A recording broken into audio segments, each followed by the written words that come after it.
What's up, everybody? Howie Spangler here. This is my IG right here. No, down here, actually. Yep, not here, down here.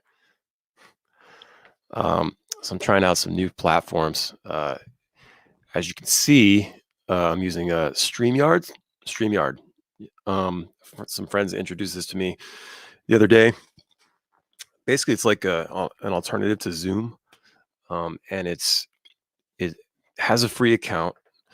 Um, Also has paid features as well, like getting rid of this brand right here, the StreamYard brand. But I'm digging it so far. You can add in these banners, use banners to summarize your talking points. You can change the banner up. Like I added my IG in there. You can create more. Yeah, I'm just trying to like find something good for going live, going, doing the podcast. Like right now, I'm actually recording this in a private live, so this is going out to anybody. I just wanted to kind of test out the service first, and then maybe I'll consider moving this because right now I'm using Streamlabs OBS, and Streamlabs OBS is wonderful. If you let's see Streamlabs. Yeah, right here. Streamlabs OBS is what I've been using lately. I started with OBS, and then I moved to Streamlabs OBS. Just has some more features that I like, and you can stream to all these spots right here: YouTube, Twitch, Facebook, and more. It has more features. I don't know if you saw my stream lately. I was doing. I have like I have the chat up there and everything. So you see that in the bottom corner there, and you can add like a virtual tip jar and some tickers and all kinds of things. One of the things about StreamYard, which is pretty cool. Um, so let me see here. I can bring in the comments here. Oh, we got a comment that was from earlier, I guess, before I made it private. What up, Snowy? You can see all your comments to wherever you're streaming in multiple destinations. They'll all be right here. And I believe you can bring them in and out. Put user in timeout. Oh, I guess not. Or show. Okay. Oh, look at that.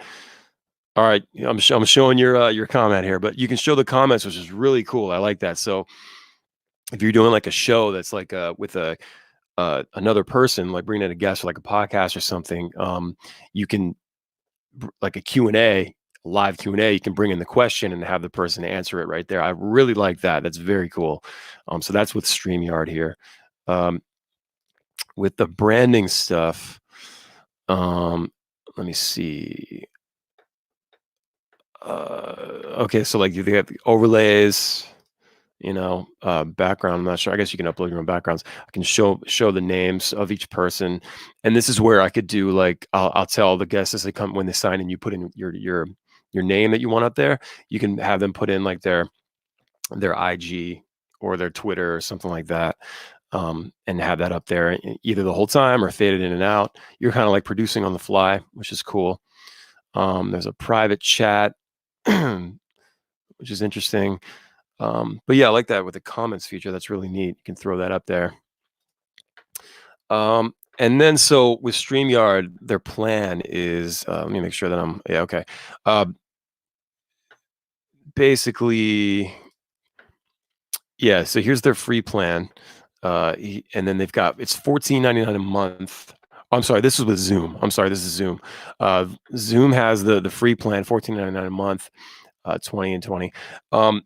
So when I was looking at the comparison here, so $15 a month, and you can have up to 100% participants, plus the big features. So all this right here, along with this, I imagine they removed. Yeah, so they removed the 40-minute time limit, which is cool. Meeting duration. So StreamYard is free. There's up to 20 hours per month on the free plan, and a lot of my streams go more than 2 hours usually, at least an hour and a half, but so $20 a month. You get rid of the StreamYard branding, unlimited streaming, which is cool. Your own logo, overlays, backgrounds, custom RTMP, which means you can go like you can stream to basically anywhere. Like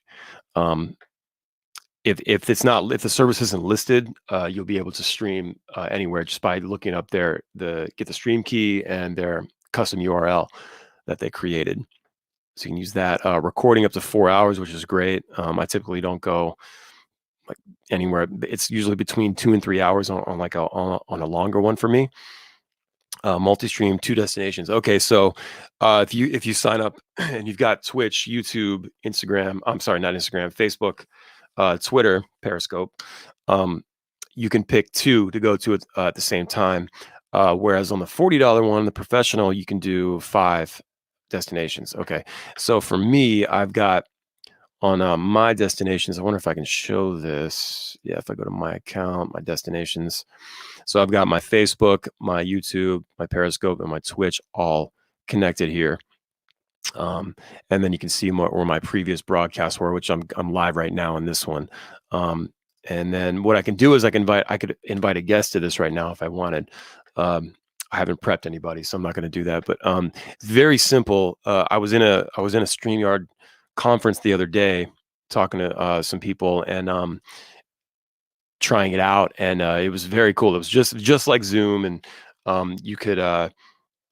You don't need any software. It's basically just for StreamYard. All you have to have is Chrome installed, and you just click the link and it brings you in. You type in your name and you're there, and you can select which mic you want to use. For if it's like for instance, I have my SM7B hooked up into my Scarlett my Claret interface here.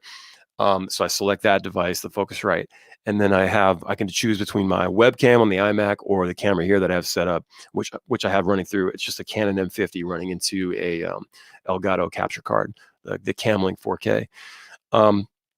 So I'm gonna have to go through this some more. With Skype for creators, for content creators, I did a Skype yesterday. I did a Skype podcast, and what I didn't like about it was, first, I didn't know how it was going to turn out. I didn't know if it was going to be like a split screen or if it's going to be 2 separate files, and I got to do that myself. Now, the way I have it set up here is that, like with my camera, the way it's set up, I'm not looking directly at the camera, where you would be like with a webcam, if I had it looking this way. So I was kind of, facing this way. But what I realized is that I'm off to the left. If you're looking at the screen, I'm kind of off to the left. I'm not center. If I were to turn the camera and things like that, crop it, it would have made more sense, because when you look at the final video, I like that it was made split screen automatically, and all I had to do was upload the video to YouTube. But I didn't like the fact that I didn't realize that because I wasn't center, it wasn't going to like find my face and like kind of crop it. So it's like really just I'm off on the split screen. I'm off to the left, and I'm like pretty much cut off most of the video, which is fine. I was happy to just have Brandon up there, my guest. But so the other thing I didn't like was having to download it and then re-upload it to YouTube. And the first thing I did was I wanted to enhance it a little bit, like take the audio and bring it into Pro Tools and fix it up a little bit, because it sounds like we're on a Wi-Fi call, where I wanted to sound more like a studio if I could. And there's only so much you can do with that. But and then I put like our IG tags and the Tales from the Green Room logo up there and everything. And when I went to export it, it was like almost 4 gigs. It was like insane. It was like, because the original file was only like 470 megabytes, and it somehow ended up being 4 gigs. And I think that's something to do with bit rate in Adobe Premiere. And I haven't gotten too crazy with export options on Adobe Premiere in the past, so I ended up just saying fuck it and just putting it up to the using the raw footage and use that. And it's great content, but for the look, I do want it to look a little better, or a lot better. So I started looking at other services, and I realized that with StreamYard, you can do that. You can make it'll put, like, if you have 3 or 4 guests, it'll put everybody in a little square, and you can have like the different look. Like I don't know if you can see this or not, but like right here, you have these different options. Like right now I'm on this. So you got me in the corner on the left side, and then you can see the screen here, and it probably looks all crazy to you guys. But when you have your people in, it like if you select this one, it'll put everybody in their own rectangle, and it creates like a background, and pretty cool, you know. So I'm really looking at this. This might be my thing. I may end up paying for this, and it is, you know, it is what 20. Where is it? Where is it? $20 a month or something like that. Go back to the plans. $20 a month. It's not bad, considering I use it for the things I use it for, and I do make a little bit of money from the podcast, so that could be one of the production costs that I get from that. And then, like I said, Streamlabs is great. I love it, but it takes a lot of setup. Not as much setup as OBS, just OBS, which is what I was using for a long time for my streams. When I found that Streamlabs OBS came to Mac finally, just like last week or the week before, I jumped on that. And it has all these really cool features, like I mentioned earlier. I would definitely take a look at that. But it also can be taxing on your CPU. So if you have an older computer, it might not be. You might run into some problems with like lag and the damn thing just crashing all out. With Streamyard, the all the processing is handled on the back end on Streamyard's end. So all you have to have is enough power to and a good enough Wi-Fi to send a video out and the audio out, and Streamyard handles all the heavy lifting. So I really do like that. I'm probably going to go with Streamyard. Zoom is great. I mean, everybody knows Zoom, but they've been having like the problems with the privacy lately.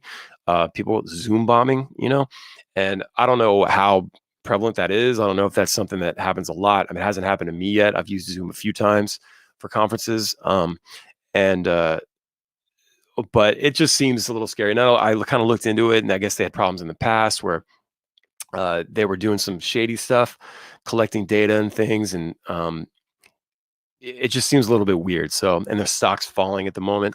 StreamYard seems to kind of be emerging, and checking out they got a lot of helpful YouTube tutorial videos on how to get started. So I don't know. I may run this for a month for pods and see, because I really, you know, with the quarantine happening, I really want to like do more video podcasts and like bring some guests in that way and make it a little more fun. And I really would like to try that Q&A thing. I like that. I'm going to use your comment again, Snowy, but like, I love this right here. That is very cool. Just being able to throw that up there and just so that like answer a question from a live chat. I really enjoy that. So I can see a lot of cool things happening with that. But yeah, so, you know, I'll keep you updated, let you know what's going on. Make sure you like and subscribe, so you know when I go live, and hit that notification bell and all that.